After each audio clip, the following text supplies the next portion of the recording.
does it have to be in Vegas? No, anywhere. Anywhere. And like, it's not for us. Once you start hearing things like, you know, we're the A side and we want 10 million and we want, what does Boots? It's like, what, guys? You know, Ortiz has never been a. You handle a boxing match like that by accepting the truth. The real action isn't in the ring. When promoters turn the event into their own personal showdown, the hype, drama, and politics end up overshadowing the fighters themselves. Instead of focusing on skill, strategy, and heart, you're left watching egos swing harder than the punches. Let's go, man. All right, so that you answered the question. We just witnessed one of the most electrifying moments in recent fight history. A heated, explosive argument between Vergil Ortiz and Jaron Ennis. It was exactly the kind of raw, real confrontation fans had been waiting for. The kind that promises a future war inside the ring. But that intense stare-down didn't clear anything up. It only created a million-dollar mystery. Everyone claims they want the fight. Everyone blames the other side. And nothing is as simple as it should be. And it all kicked off right after Vergil Ortiz scored his spectacular knockout, winning over Erickson Lubin.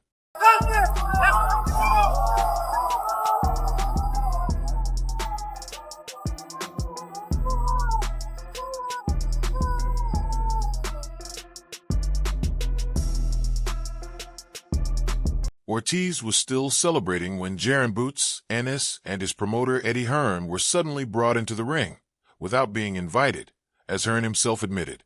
It should have been a tense, maybe even hostile moment. One fighter fresh off a big win, the other pushing to steal the spotlight. But the first surprise came from Hearn, who was all smiles. "They're making all the right noises now," he told reporters. "I'm just glad the noise is about the fight." It looked like both sides were ready to talk business. But that sense of cooperation didn't last long. The first Real shot came almost immediately, and it came from someone with weight, Robert Garcia, Vergil Ortiz's respected trainer. Garcia didn't hold back. He accused Hearn and Matchroom Boxing of having no intention of making the fight, saying they only came into the ring to ride the momentum of Ortiz's big win. He even claimed they were already planning another opponent and another date for Boots behind the scenes. Burn. Boots is not going to fight Vergil next. You know, whatever they say, oh, there's a signed contract already. That's all. You know, there's Boots is not going to fight. You know, Boots is not going to fight Vergil next. You know, he's going to show up. You know, why didn't they call us up and invite us to his fight 2 weeks ago or 3 weeks ago? Whenever he just fought recently. You know, you come to ours, we go to yours. We promote the fight. That would have been the perfect idea to do. But you know, they want to show up. You know, and they are going to show up. That doesn't make a difference. You know, Vergil's going to do his job. But you know, that's just kind of like trying to get the media, the press to believe that they're ready for the fight. I know they're not. I know they already have a date where they already have, you know, a possible opponent already. So it's all part of the show, part of promoting the event, part of promoting his fight. That accusation instantly painted Hearn as a complete liar. In a single moment, he and his fighter became the villains of the story, the ones supposedly scared of the fight and trying to dodge it by covering their tracks with excuses. Break it to you, but if Vergil Ortiz does not fight Jaron Ennis next, and he fights Errol Spence, well, it's not a duck. No, let's not forget that Jaron Ennis had a contract on the table to fight Vergil Ortiz, and Boots dug Vergil. Should have never been no Vergil versus Boachuk or Madrimov. It could have been Boots and Vergil. So I'm not going to hold Vergil Ortiz to the fire if he doesn't fight Boots, because let's be real, let's be honest, Vergil Ortiz got a lot of options in the 154-pound division, right? And Errol Spence, he's a bigger name, more accomplishment, bigger superstar. And if Errol Spence and the Ugas could do almost 40,000 people in attendance in Dallas Stadium, imagine two Dallas fighters and Vergil Ortiz and Errol Spence in Dallas Stadium. And to be honest, the only blemish in Errol Spence's record is losing to Bud Crawford. And Bud Crawford went to 168 and beat Canelo Alvarez. It's not as bad as it used to look like, because now it turns Bud Crawford. That accusation instantly painted Hearn as a liar and cast him and Boots as the villains of the story, the ones supposedly afraid of the fight and trying to dodge it through deception. The moment those claims reached Hearn, he exploded. He went into a full-on public rage. visibly furious as he fired back during an interview. He denied every part of Garcia's story, staring straight into the camera as he said, "We don't have an opponent. We don't know the date. We don't have any plans for Boots." He wasn't just rejecting the accusations. He sounded genuinely offended by them. Knows beyond a shadow of a doubt you guys aren't going to take the fight, that you guys already have an opponent for Boots, already have a date for him, and it's not Vergil. We have no opponent. We have no date. We have nothing planned for Boots Ennis. We just want Vergil Ortiz. He's the #1 choice. He's our sole focus. But he also told the interviewer to deliver a message directly to Robert Garcia, someone he says he actually likes, and then made a bold promise. Hearn insisted they genuinely want this fight and doubled down with confidence, saying, "I'm so sure Boots beats Vergil Ortiz." The best trainers in the world, but I like Robert, you know, I class him as a friend. Like, I'll tell him, from me, I promise we want this fight, because I'm so sure Boots beats Vergil Ortiz. Vergil wants the fight, I have no doubt. Does the father? Does Robert Garcia? Does Rick Meridian? Probably not. Does Oscar De La Hoya? Probably not. He mentioned the terms have to be right. There was a little bit of but all that there. kind of stuff. That's like the terms always have to be right. Guess what? We sat in an office with Oscar De La Hoya and agreed the terms. So how are they all of a sudden not right? But listen, if there's a negotiation, there's a negotiation. But don't start with we're the bigger name. This was Hearn going all in. It was an emotional, raw, and very calculated moment meant to flip the script, showing him as the confident, wrong promoter being unfairly attacked by the other side. But this story isn't just about two men.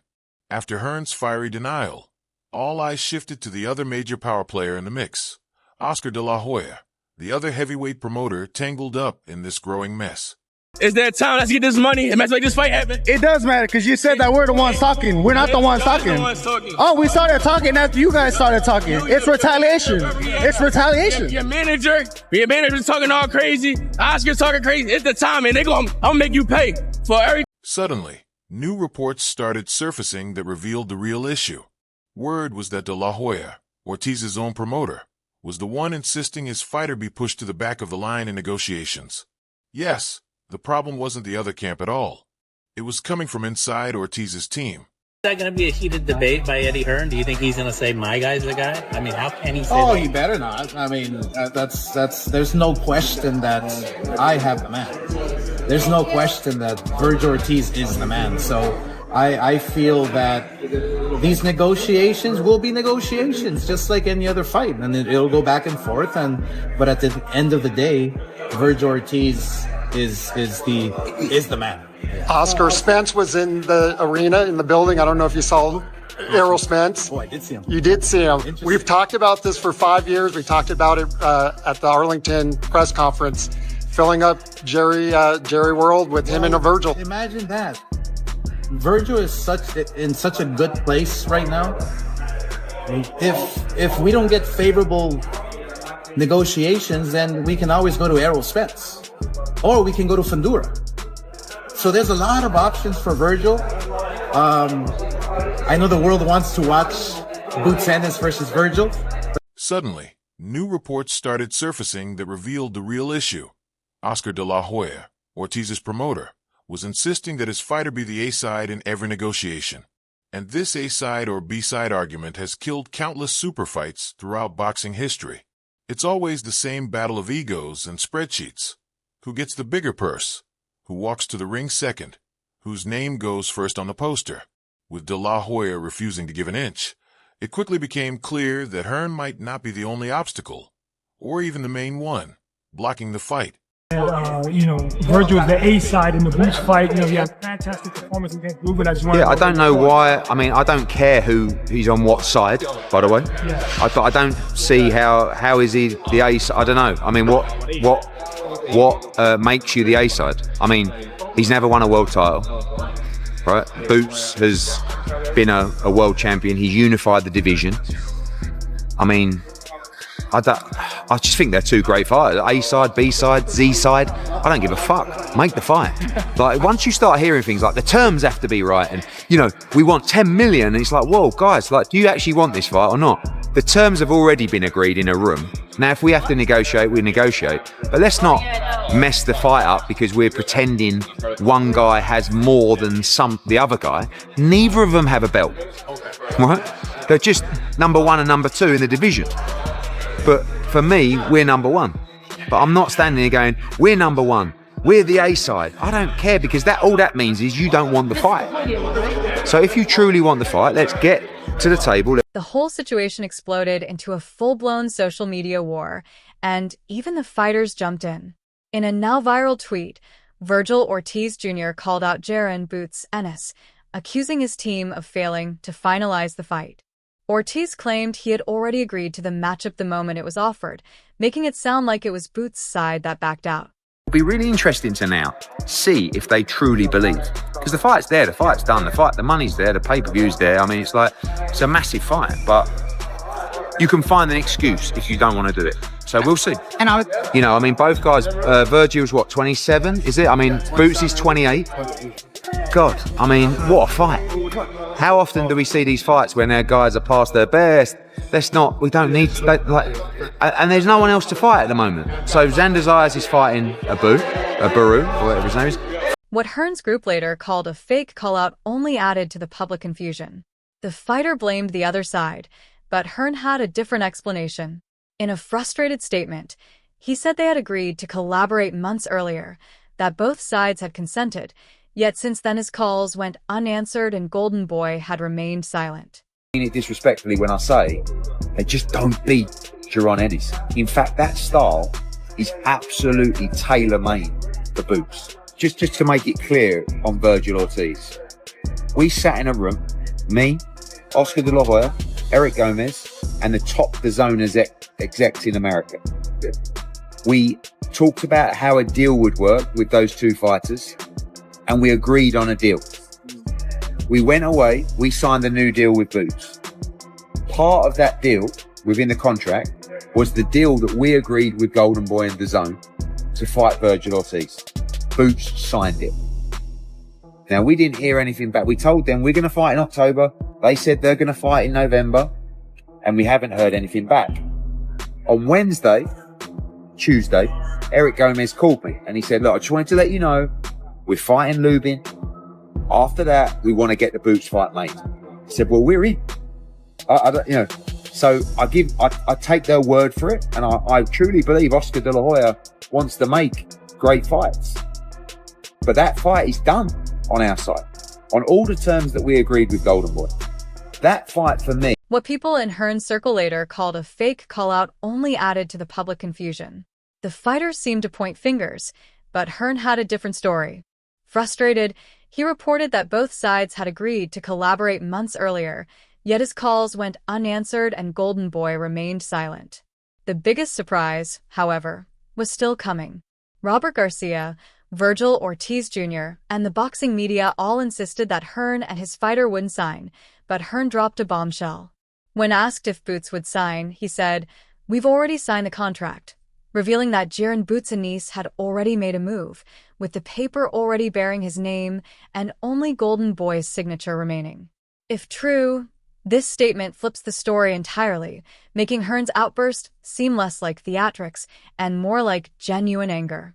I don't think you want to fight right now. I don't think it, because I'm looking at all the stuff coming up on the Instagram and all that stuff. Like you want to fight Spence. Spence, what did he say? Want to fight Spence? He didn't want to fight Boots at that time. So I don't know what they're doing. You're not 100% sure that Vergil going to take the fight. You know what I mean? If not, we just going to move on. We're going to move on to, what's that? Fandor. Our whole team been talking too much, and what's they have been doing over these last 6-7 months. There's no more talking. Go ahead. If Hearn's deal is already signed, who is really holding up the biggest fight in American boxing? That's why fans are exhausted. The entire boxing world is buzzing, not just about the fight itself, but the drama among promoters. Yet suspicion runs high. We've seen this before. Politics and egos can drag a fight out, leaving fans with nothing but unanswered what-ifs. skill-wise, prime-wise, like everything. This is such a great fight. So I don't want to, clap back at his comments. Oscar's a great promoter, and he does want to make the great fights. If you truly believe your man will win, let's just make it happen. And both guys are going to go on to have fantastic careers, but these are the kind of fights that we need to see in their prime. See all of Vergil's punches. If you're a good fighter, you're going to see all his punches. He loads up on every shot. He tries his hardest to knock you out, which is cool, and he has a good heart.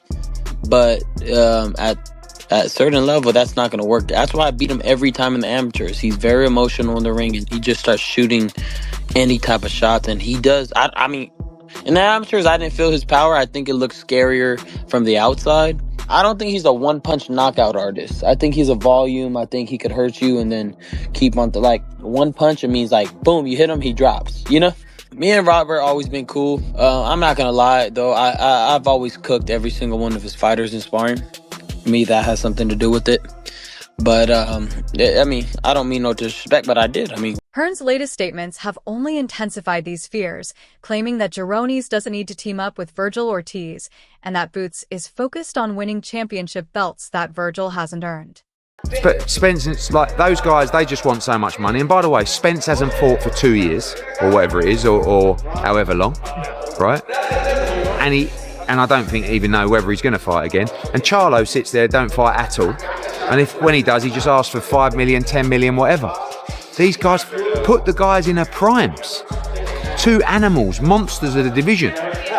But you've got to believe you can win the fight. If not, they'll just never make it. He said, how you going to say that? And then I think 2-3 weeks ago, he did an interview saying, I hope he come down here and so we can build this fight up. And don't nobody know, they didn't invite us down here. We came down here on our own. We came to invade, this Texas and let everybody know that I want this fight. And I'm going to show the world why I'm the best in the world. I'm going to take it to them, because like I said, they've been doing too much talking. It's too much talking. The time is now. We both in our primes. Everybody want to see it. I'm about to shut all the haters up because that's what they've been doing. And Hearn's latest statements have only intensified these fears. He claims Jaron doesn't need to work with Vergil Ortiz and emphasizes that Boots wants to win championship belts that Vergil doesn't hold. But is this simply a savvy negotiation tactic, a way to pressure La Hoya publicly to close the deal, or the first step toward walking away, keeping composure while moving on to an easier fight? Down Vergil Ortiz, you know what I'm saying? Maybe Boots can, but he gonna be met with some resistance. That's a fight I want to see. Yeah, Boots and Vergil. That's a banger. They ain't gonna do it. When Vergil was with Robert, who he's not with anymore, Garcia. We interviewed him, and Robert said he didn't want that fight at least for 2 more. And Vergil himself said he didn't want that fight or the Crawford fight at least for 2 more. So now he's had that Velasquez fight, and he'll have whatever this is, and then hopefully he's ready. I like that. That's a good. We're left with a mystery that has no clear answer. Eddie Hearn claims the contract is signed and pushes for the fight, while another promoter, Oscar de la Hoya, insists it's his way or no way. Vergil Ortiz even pointed fingers on social media. Hearn's public meltdown drew huge attention and thousands of clicks, but was it genuine frustration over trying to secure a fight for his client, or the calculated moves of a master promoter playing 5D chess and dominating the PR battle? With contracts, egos, and decades of boxing politics in play, the truth is impossible to uncover, and as always, the ones who lose out are the fans.